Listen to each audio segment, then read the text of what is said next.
Oh là là là là là là, ça tremble, je vais même pas réussir à faire l'intro. Super, on a l'habitude des intros foireuses ici.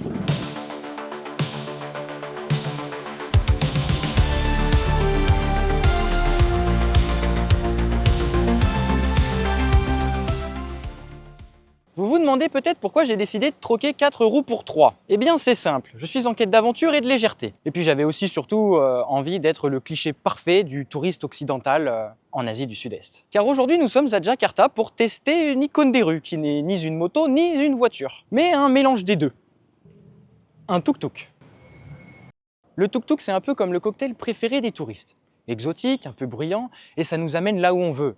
Tant qu'on reste en ville, avec son petit moteur qui est gros comme ça, et la carrosserie qui est aussi fine qu'une feuille de riz, ce petit bolide est prêt à nous embarquer dans une aventure urbaine pas comme les autres. Le terme tuk-tuk est aussi amusant qu'évocateur. Il provient du son distinct produit par le moteur 2 temps de ces véhicules, surtout en Thaïlande où ils sont omniprésents. Ce bruit caractéristique, mélange de cliquetis et de vibrations, a rapidement donné son nom au véhicule. Bien que le nom puisse varier selon les pays, l'appellation tuk-tuk reste la plus emblématique et la plus largement reconnue.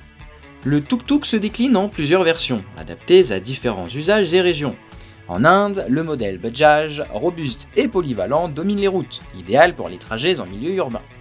En Thaïlande, le tuk-tuk traditionnel est plus petit et souvent coloré, parfait pour se faufiler dans les ruelles de Bangkok. En Amérique latine, on le trouve sous forme de mototaxi, tandis qu'en Europe, des versions modernes électriques commencent à faire leur apparition, particulièrement dans les zones touristiques. Ce modèle est un Bajaj, et il a tellement fait ses preuves en toutes circonstances qu'il s'est répandu comme la population indienne partout sur la planète, y compris ici à Jakarta, la capitale de l'Indonésie. Jakarta, avec ses plus de 10 millions d'habitants, c'est une ville où les embouteillages sont omniprésents. Les rues sont constamment saturées par une masse de véhicules, rendant les trajets souvent longs et épuisants. Malgré les efforts pour moderniser les infrastructures de transport, le trafic reste un véritable défi pour les habitants de cette métropole en perpétuelle croissance. Le Bajaj a longtemps été une réponse pratique à la congestion de Jakarta. Sa capacité à se faufiler dans les ruelles étroites et les embouteillages en a fait un moyen de transport populaire pour les trajets courts. Cependant, l'essor de services de transport plus modernes comme Grab et Gojek, le Uber asiatique version mototaxi, combiné à des efforts pour moderniser le réseau routier et améliorer la fluidité du trafic, a conduit à la restriction progressive de ces véhicules dans certaines zones de la ville. Les tuk-tuk, autrefois omniprésents, sont désormais menacés par cette concurrence technologique et les politiques de régulation du trafic. L'origine du tuk-tuk, c'est un peu comme la recette de la meilleure quiche lorraine. Tout le monde a son mot à dire. D'un côté, les Japonais revendiquent la création du tuk-tuk dès 1937. Mais d'un autre côté, les Italiens sont pas d'accord, pour changer. Parce qu'ils ont lancé leur Piaggio AP en 1947, après la guerre. Vous allez me dire, ça n'a pas de sens, puisque ça arrive après. Ben oui, c'est comme un apéro qui arrive après le plat principal. Pendant ce temps, les Britanniques roulaient déjà en 3 roues avec leur Rolly Carriole, dès 1929. Vous allez me dire, c'est encore moins logique. Ben oui, c'est encore moins logique. Et ne sous-estimons pas les Allemands, car eux-mêmes avaient déposé un brevet en 1886 pour un véhicule à 3 roues. C'était probablement moins glamour que la voiture de James Bond, mais il fallait bien commencer quelque part. Et pour remonter encore plus loin, sachez que le français Nicolas-Joseph Cugnot avait déjà concocté un véhicule à 3 roues, à vapeur, et ce dès 1769. Comme quoi, l'amour des véhicules 3 roues ne date pas d'hier. Et vive la France. Et maintenant, parlons de ce qui se cache sous le capot. Ne vous attendez pas à un monstre, mais plutôt à un petit cheval très pratique. Car le tuk-tuk Bajaj est équipé d'un moteur qui va de 7 à 11 chevaux. Et il n'est pas à l'avant, mais à l'arrière. Oui, vous avez bien entendu, aussi peu de puissance. Autant dire qu'on pourrait rivaliser avec nos tondeuses à gazon. Mais ne sous-estimez pas ces petits chevaux, parce qu'ils sont exactement ce qu'il faut pour zigzaguer dans les petites ruelles animées. En termes de vitesse, on parle de 50 à 70 km/h. Ce n'est pas assez pour une autoroute, mais par contre en ville, dans une aire urbaine, c'est l'allié idéal. On peut vraiment se faufiler partout. C'est idéal pour regarder et découvrir les paysages autour de soi. Après tout, pourquoi se presser quand chaque instant est une découverte? Alors, quitte à être chill au volant d'un tuk-tuk, autant le faire en claquette.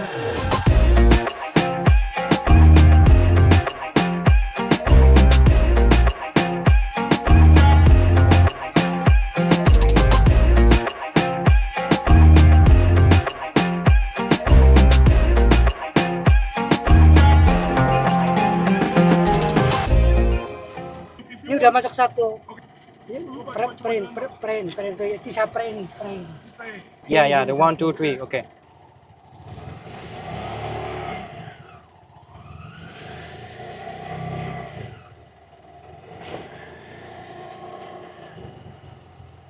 Touk touk. On part en voyage? Allez, ça fonctionne comme une voiture en fait. Hop. En fait, il y a l'embrayage et il y a le frein. Donc là, j'accélère.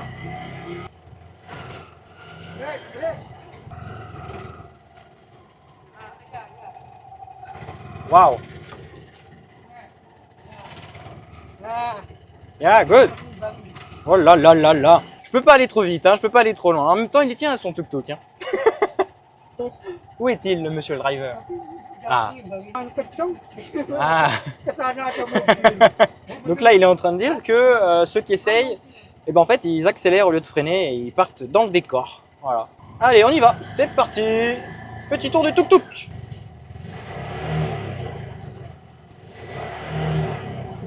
Oh là là, le passage de la vitesse, c'est pas ça. Hein. On repassera.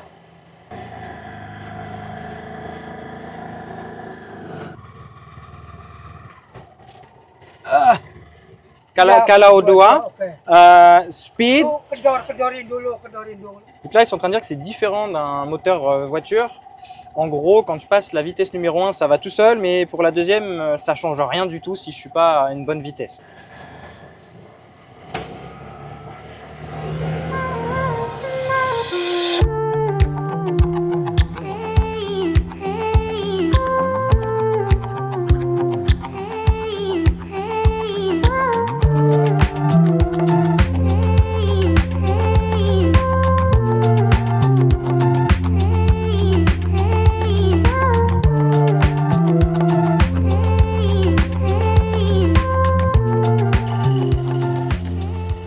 Réaction du coup, le passage des vitesses c'est un peu comme une voiture quand même, enfin, ça y ressemble un peu, quoique quand c'est quand même un guidon, que quand le bras est trop à gauche, trop loin, c'est compliqué de passer la vitesse.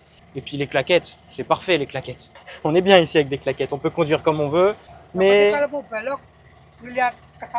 d'ailleurs qu'on soit conducteur ou passager là-dedans, les amortisseurs c'est zéro, hein, donc on se prend vraiment tout léger. C'est quand même sacrément tape-cul. Hein. Je sais pas si on voit la route là, mais il y a des trous de partout. Donc dès qu'il y a une petite crevasse, broum, broum, broum, broum, on se retrouve à sauter. Et ouais, ça va, il y a quand même d'espace. Moi je suis petit, mais je sais que pour les personnes un peu plus grandes quand même, ça va. C'est pas de la tôle, donc ça passe, ça passe.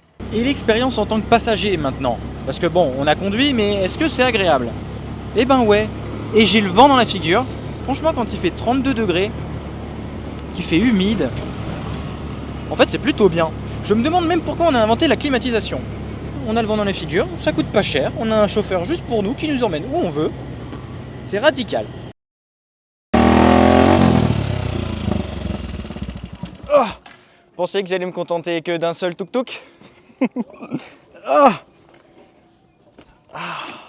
On va faire avec quelque chose d'un petit peu plus rudimentaire. Donc je vais me contenter de ce Villard parce que le chauffeur du tuk-tuk ne voulait pas que je conduise un petit peu plus. Alors on va faire avec les moyens du bord, c'est-à-dire ce que tout bon paysan rêverait d'avoir, y compris même en France.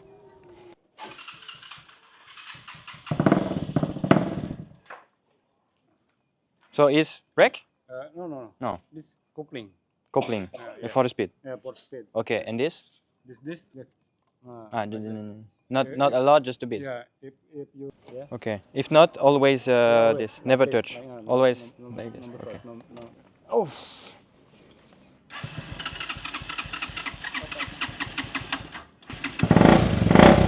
Wow.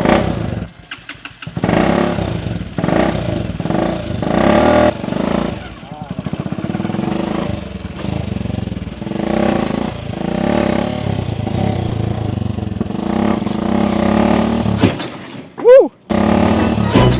Wouh! J'ai touché le mauvais.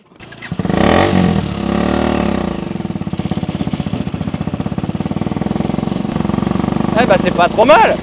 Ouais, c'est pas trop mal.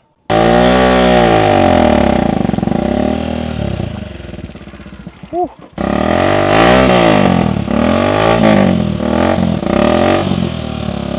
Wow.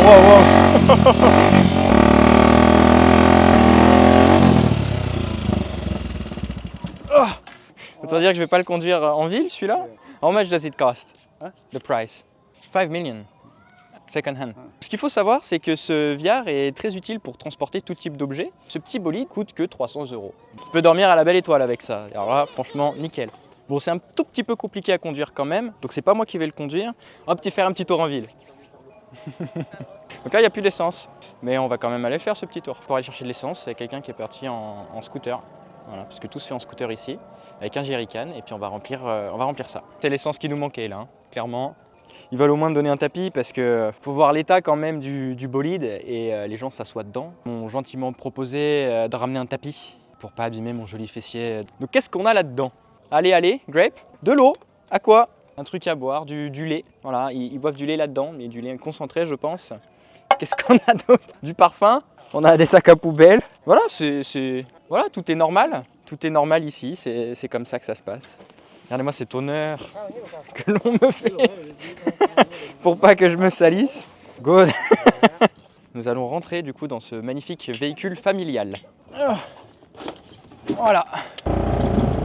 Bon bah c'est parti pour faire un petit tour. Maintenant que je suis bien intégré à la vie locale, c'est parfait. Ah, je me fais remarquer. Mais bon, on est un local maintenant. Minimum. Oh!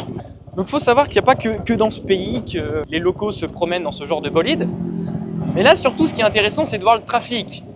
Parce que, encore en France, on peut prendre son véhicule et aller pétarader un petit peu partout pour mettre de la vitesse. Autant là, c'est compliqué. Il va pas vite. Mais en même temps, est-ce qu'on peut aller plus vite ici? Je sais pas. Dès qu'il y a deux voitures, oh là là.